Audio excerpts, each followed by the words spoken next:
এভির ভালোবাসায় পুনর্জন্ম নিল কথা। সম্পূর্ণ জানতে হলে ভিডিওতে একটি লাইক করে দেখতে থাকো। জমে উঠেছে কথা ধারাবাহিকের গল্প।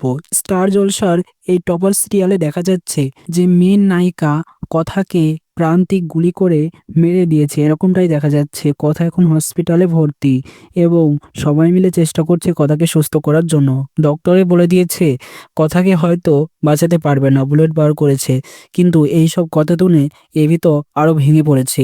সে দেখছে এবার সে বিশ্বাস করছে কথার ওই গাছপালা এবং ভগবানকে।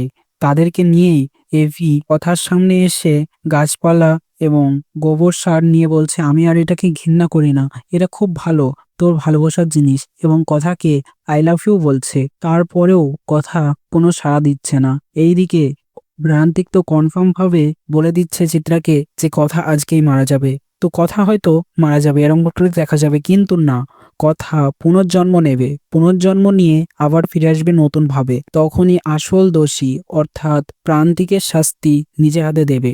এবং এভির ভালোবাসা দেখে কথা তো একদম অবাক হয়ে যাবে যে এভি তাকে এতটা ভালোবাসে, প্রকাশ করেনি এতদিন, এখন প্রকাশ করছে। তো প্রিয় দর্শক বন্ধুরা, তোমরাও এটাই চাও তো যাতে করে কথা আবার বেঁচে উঠুক পুনর্জন্ম ভাবে? কমেন্টসে জানিয়ে এখনই সাবস্ক্রাইব করে নাও আমাদের ইউটিউব চ্যানেল। ধন্যবাদ।